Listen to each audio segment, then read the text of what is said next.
My husband has a mistress? He wants to eliminate me despite how I helped him? Shh, breathe. Why is my husband so heartless and wicked? Despite everything I did for him, he still wants to... Shh. Serafina. Dorian and his mistress, they've been poisoning you for 3 weeks. He wants your fortune. You must trust me. You'll be safe. The will is already signed. I just need her gone. And the baby? Collateral. The doctor on duty that night heard every word of their evil plans. Not tonight. You are going to be fine. Your son is going to be fine. But I need you to trust me completely. Can you do that? Yes. They celebrated. They wore my jewelry. They danced over my grave. I let them. Before we get into this story, hit like, subscribe if you haven't already, and drop your location in the comments. Where in the world are you watching from right now?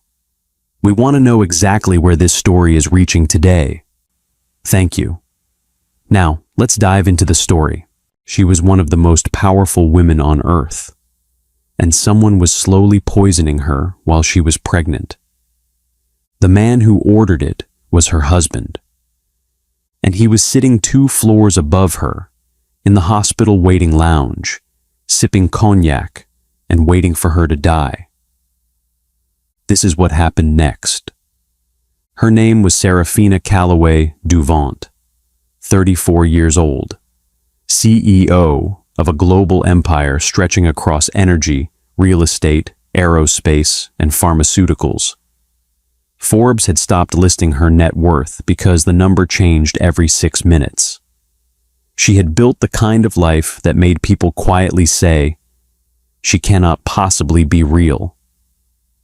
But on this night, in a private maternity ward in Geneva, Switzerland, she was simply a mother, frightened, trembling, and being murdered slowly. The pain had started 3 hours earlier, sharp, chemical, nothing like ordinary labor. Her vision blurred, her heartbeat stuttered. She pressed her hand to her stomach and felt the baby kick, frantic, desperate, and she whispered to him, "Hold on, my darling, hold on." By the time she reached the hospital, her lips were faintly blue. Her fingers were ice cold despite the August heat. The toxicology screen was still processing. What it would eventually reveal was this: Serafina had been poisoned, slowly, deliberately, over 3 weeks. And the man responsible? Dorian Voss Calloway, her husband of 5 years. The man who had charmed her with poetry at a charity gala, married her in a ceremony broadcast across 3 television networks, and never, not for a single day, loved her.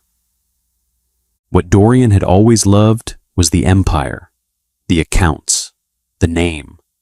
He had studied Serafina the way a thief studies a lock, patiently, methodically, waiting for the exact moment to take everything.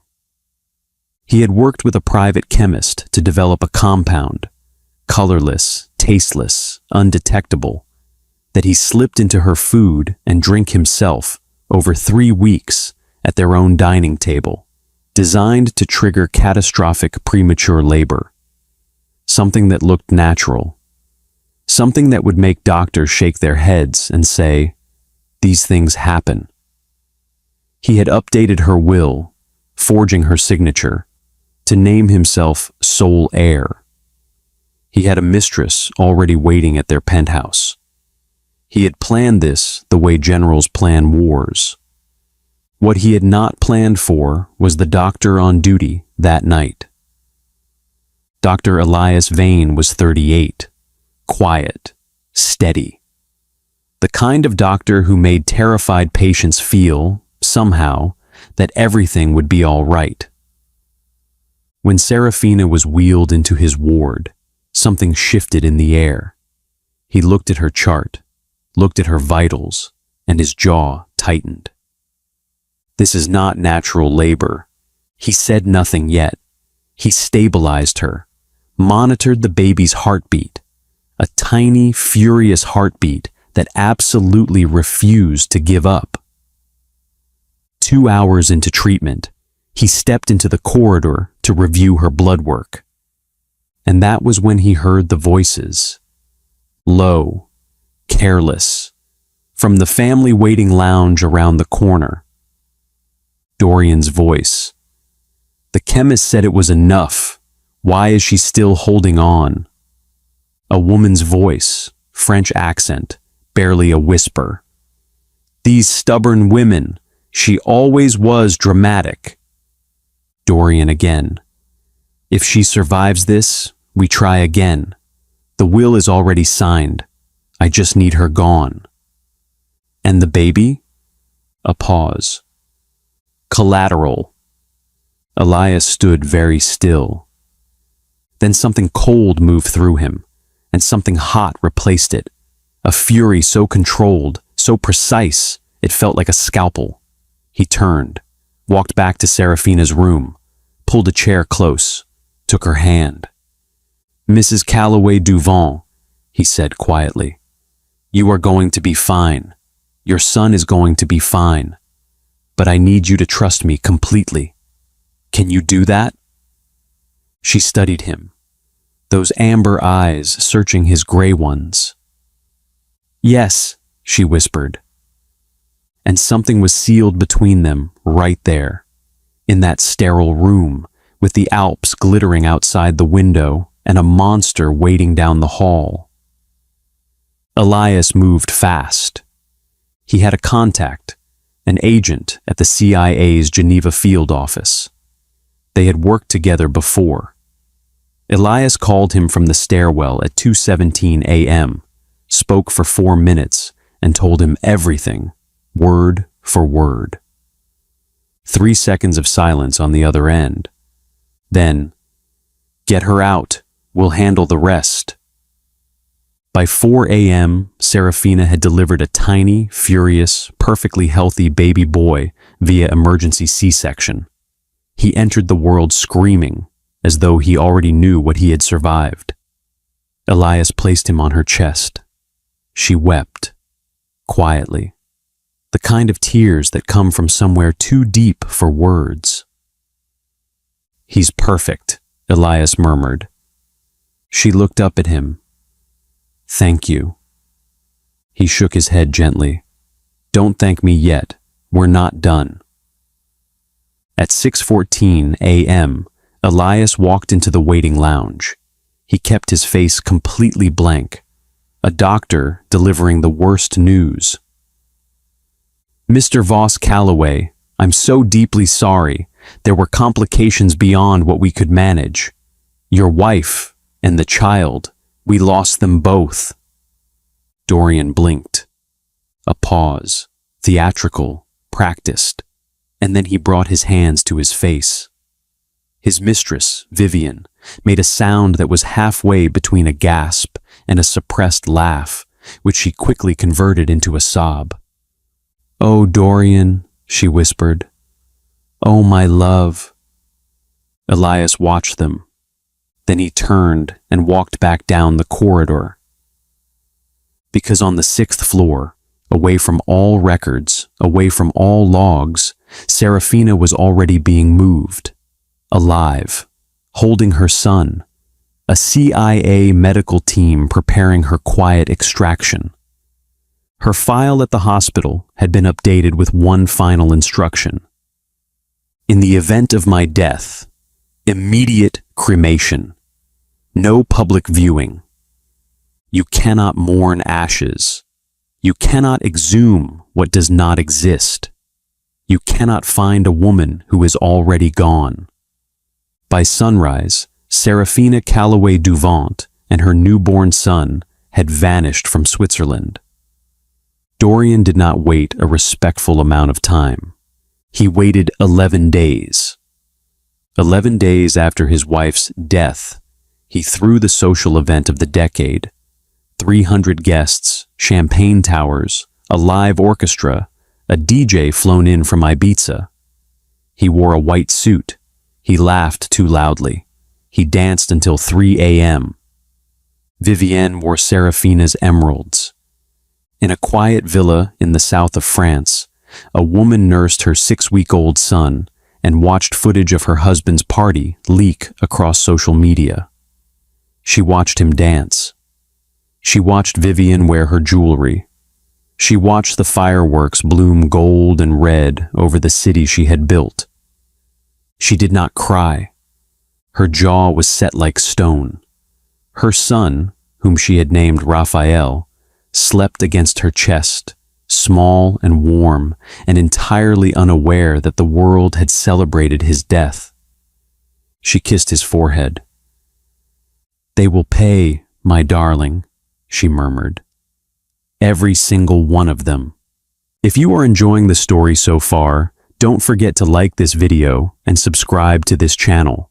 Your support means a lot and helps us bring you more exciting and heartfelt stories. Thank you. Back to the story. Over the next 6 months, the CIA built a case. The chemist was found within 3 weeks, a disgraced pharmacologist named Rupert Haas, operating out of Budapest.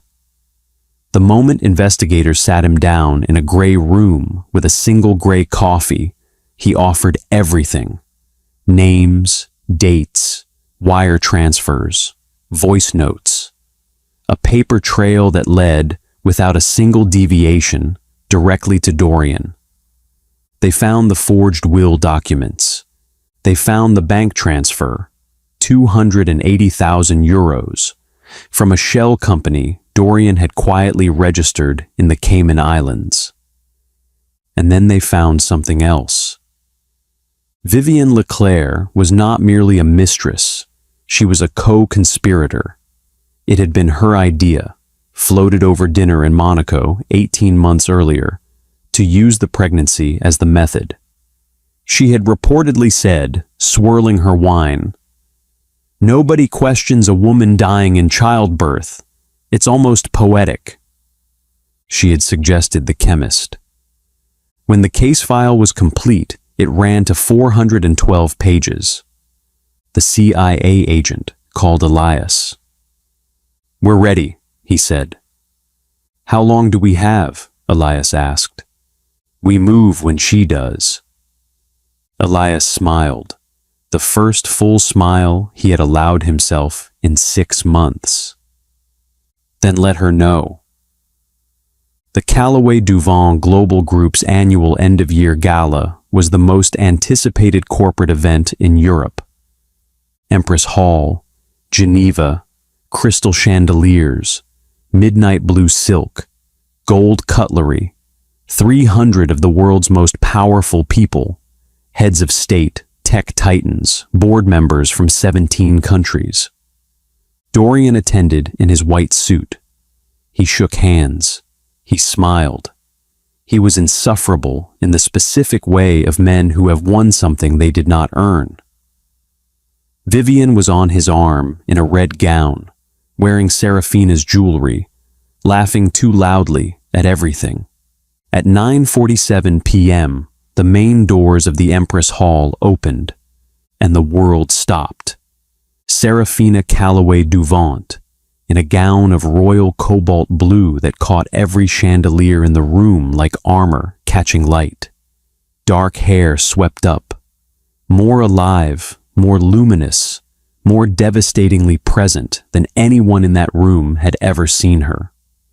Walked through those doors, and for 3 full seconds, not a single person made a sound.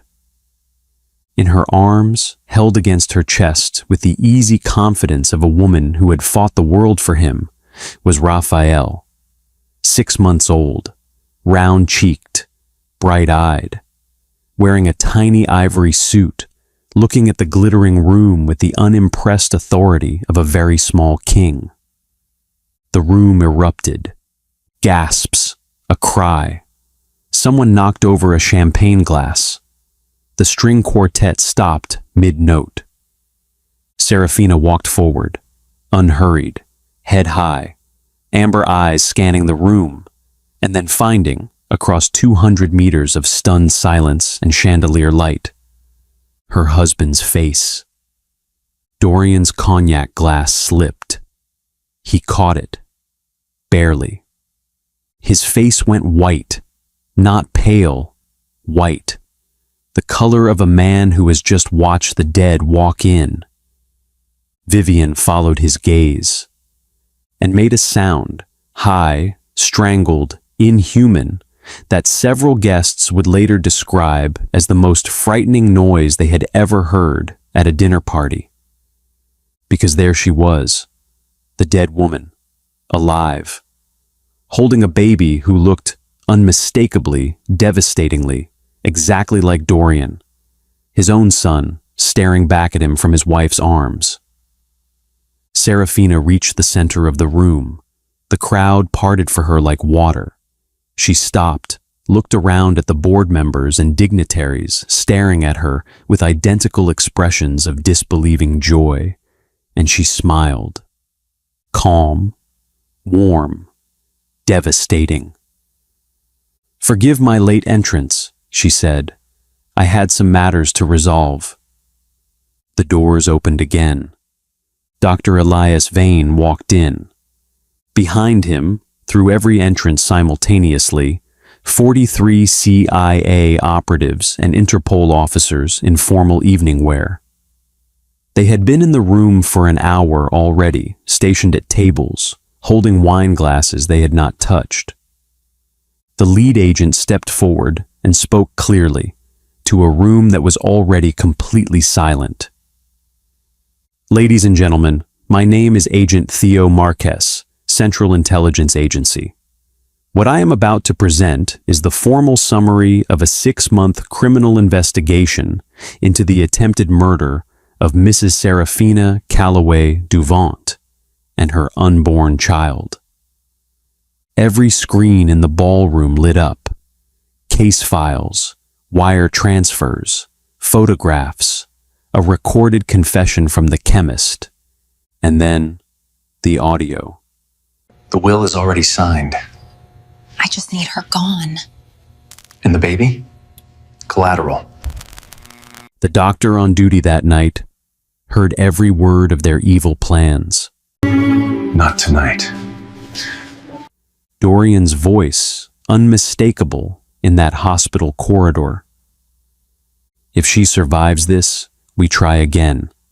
I just need her gone." The word hung in the air of the Empress Hall. 200 of the world's most powerful people heard it. Not one person moved. Dorian broke first. "This is fabricated. You can't. Serafina, darling, I don't know what they've told you." "Don't." One word, quiet as a gavel. "Don't say my name. Don't say darling. Don't say anything you wouldn't want these 412 pages to contradict." He looked at her. The charming face, the one that had smiled on magazine covers, that had smiled at her across an altar, was crumbling. Beneath it was something small and frightened and entirely unfamiliar. "I loved you," he tried. "Whatever happened. Whatever You loved my accounts," she said. "You loved my name, poisoned my food while I was pregnant with your son, at our own dining table every single day while you smiled at me across it." She looked down at Raphael, then back at Dorian. "His name is Raphael. He is 6 months old. He has your eyes, and he will never know you." Dorian's face collapsed. The handcuffs went on in front of 200 witnesses, 3 board chairs, 1 sitting prime minister, and a live streaming crew broadcasting to the company's internal network. By midnight, the footage was on every news channel on Earth. The trial lasted 11 weeks. Dorian Voss Calloway was convicted of attempted murder, conspiracy to commit fraud, forgery, grand larceny, and conspiracy to endanger the life of a minor. The judge, a silver-haired woman named Honorée Braun, known for her precision and severity, read the sentence without drama. Mr. Voss Calloway, this court finds that your actions represent one of the most calculated, cold-blooded acts of intimate partner violence this court has witnessed in 30 years of service. You planned, over months, to end the life of a woman who had given you everything, including the gift of a child you dismissed as collateral damage. She paused. You are sentenced to life imprisonment, without the possibility of parole. Dorian, who had maintained his composure for 9 of the 11 weeks, shattered. He wept, not the performed grief of a man seeking sympathy, but the wet, gasping, wretched weeping of a man who finally understood what he had thrown away. His knees buckled. 2 officers caught him. Please, Vivian, she convinced me. I was weak. Do not, said the judge, blame the woman beside you for decisions you made alone. Vivian Leclerc received 25 years without parole. She sat very straight when the sentence was read. She had maintained, throughout the trial, the air of a woman who found the proceedings slightly beneath her. But when the gavel came down, something in her face cracked open. The door closed behind her. She was still speaking when it did. A few days later, the divorce was granted in 42 minutes. Serafina walked out of the courthouse on a Tuesday morning in November, the Geneva air sharp and cold and smelling of snow. She stood on the steps and breathed. Mrs. Calloway Duvant. She turned. Elias was at the bottom of the steps, hands in his coat pockets, that quiet smile. Divorce granted, he said. 42 minutes. He nodded. I've been counting. She laughed, the unguarded laugh, the one that reached her eyes and stayed there. And then she saw what he was holding. A small box. Elias. I have been in love with you, he said, since you held my hand in a hospital room in the Alps and told me you trusted me. And I have not spent one single day since then not wanting to be wherever you are. He opened the box. Inside, a narrow platinum band with a single oval amber stone. The color of her eyes. He had had it made. She stared at it. Then at him. You made it to match my eyes. I made it, he said simply, because nothing else seemed right for you. She put her hand on his face. Yes, she said. Absolutely, completely yes. They married the following spring. A private ceremony at the Provence villa. 40 guests, white roses. Elias held Raphael throughout the vows, and the boy fell asleep on his shoulder before the ceremony was finished, which made the officiant smile and Serafina weep. Beautiful, uncomplicated tears, the kind that only come from joy. During the vows, Elias said, I will spend my life making sure you know that love is not a transaction. It is not a strategy. It is this, right here, you, alive, safe, laughing, and me next to you for as long as you'll have me. And she said, You are the first person who ever saw me clearly and stayed anyway. I am done deserving less than exactly this. He looked at her for a long moment, the way he had always looked at her, steady and certain, and without a single hidden thing. And then he cupped her face in both hands, tilted her chin upward, and kissed her. Slowly. The way a man kisses a woman he has been afraid of losing. The lavender swayed around them. Somewhere behind them, someone began to cry. Neither of them noticed. The world could have ended in that garden, and they would not have moved. Raphael opened his eyes, looked at both of them, and said, for the very first time, in his small, certain voice, "Dada." He was looking at Elias. In a prison cell in Zurich, Dorian Voss Calloway received one photograph. Every Christmas. Not out of mercy. Out of the belief that a man should see, each year, the full weight of what he had thrown away. The last one showed Raphael at 5, running, mid-laugh, toward Elias on a beach somewhere warm. Elias mid-catch, arms open, grinning. Serafina sitting nearby, watching all of them with an expression Dorian had never once managed to put on her face in 6 years of marriage. Pure contentment. He held the photograph for a long time. Then he put it face down on the cot and sat with the silence he had made. Serafina continued to build. The Calloway Duvant Group reached heights that made the financial press reach for new vocabulary. She funded women's shelters across 4 continents. She and Elias had 2 more children, Isabel, who arrived with her mother's amber eyes, and Matteo, who arrived with what appeared to be a natural genius for chaos. On Tuesday evenings, no matter what the diary said, they came home for dinner. All 5 of them, around a table, noisy, warm, and perfectly imperfect. And sometimes Serafina would look around that table and think, I almost didn't have this.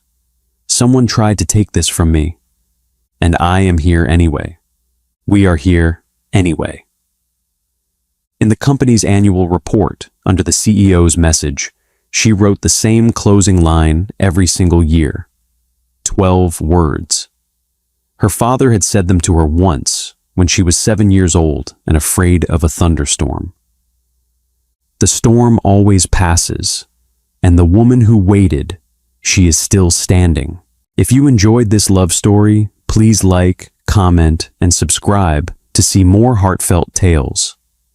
Your support helps us continue creating the stories that make your heart race.